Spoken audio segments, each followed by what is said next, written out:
Hello friends, आज के video में आपको बताएंगे कि बेयर एक्ट क्या है, बेयर एक्ट पढ़ने से आपको क्या फ़ायदा होगा और बेयर एक्ट को पढ़ने का सही तरीका क्या है। तो दोस्तों, ऐसी ही यूजफुल वीडियोज को पाने के लिए जल्दी से वीडियो को लाइक और चैनल को सब्सक्राइब कर लीजिए। तो चलिए आज का वीडियो स्टार्ट करते हैं। तो फ्रेंड्स, भारत में न्यू लॉज को बनाने और उनमें कोई चेंज करने का अधिकार सेंट्रल लेवल लॉज के लिए पार्लियामेंट अर्थात संसद को और स्टेट लेवल लॉज के लिए स्टेट लेजिस्लेटिव अर्थात राज्य विधायिका को है। नया कानून बनने के बाद लॉज को सरकार द्वारा ऑफिशियल गजट में पब्लिश किया जाता है।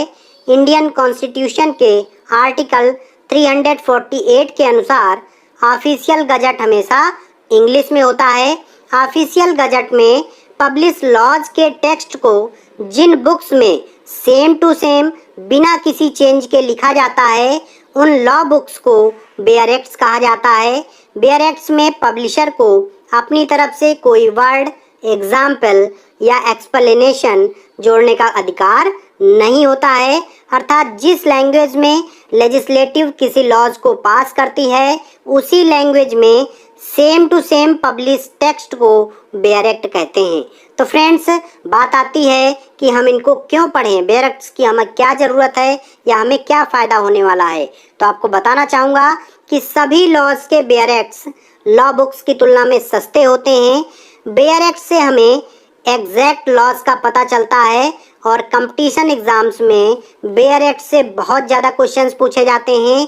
इसलिए यदि आप जुडिशियल एग्जाम्स की तैयारी कर रहे हैं या किसी भी कोर्ट में स्पेशलिस्ट लॉयर बनना चाहते हैं तो आपको बेयर एक्ट्स अवश्य पढ़ना चाहिए। और एक बात और कहना चाहूँगा कि बेयर एक्ट्स खरीदते समय आपको एक विशेष ध्यान रखना है कि सदैव बेयर एक्ट्स का डिगलॉट एडिशन अर्थात द्विभाषी संस्करण ही खरीदें।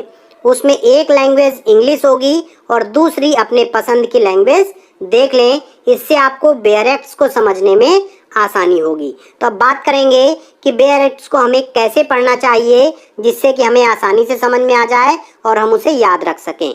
तो फ्रेंड्स, बेयर एक्ट्स की लैंग्वेज बहुत कठिन होती है, इसलिए हो सकता है कि आपको स्टार्टिंग में 4-6 दिन बेयर एक्ट्स पढ़ने पर कुछ समझ में नहीं आए, इसलिए आपको परेशान नहीं होना है। स्टार्टिंग में बेयर एक्ट्स के प्रीएम्बल को अवश्य पढ़ें और समझें।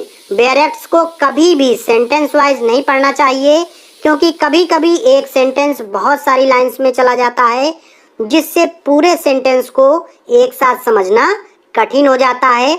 बेयर एक्ट्स को सदैव एक एक लाइन करके पढ़ना और समझना चाहिए।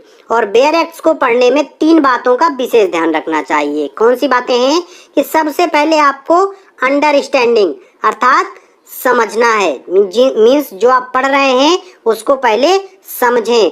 फिर एब्जॉर्बिंग अर्थात धारण करना, अर्थात उसको अपने आप में धारण कीजिए कि ये हमारे साथ हो तो उसका अर्थ क्या होगा।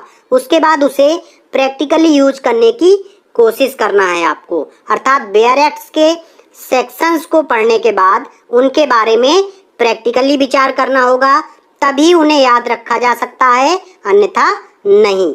सभी सेक्शंस को याद रखना असंभव है, इसलिए इम्पॉर्टेंट सेक्शंस की लिस्ट नोट्स के रूप में तैयार करें जिनका यूज आपके स्टेट में कोर्ट प्रोसीडिंग्स में सबसे ज़्यादा होता है, जैसे चोरी, डकैती, extortion, murder, attempt to murder, rape इत्यादि। यह आपके लिए बहुत ही उपयोगी होगा। तो इस प्रकार से अगर आप बेयर एक्ट्स को पढ़ेंगे तो आपको बहुत ही फ़ायदा होगा। तो दोस्तों, आज का वीडियो कैसा लगा ज़रूर बताएं। बहुत बहुत धन्यवाद।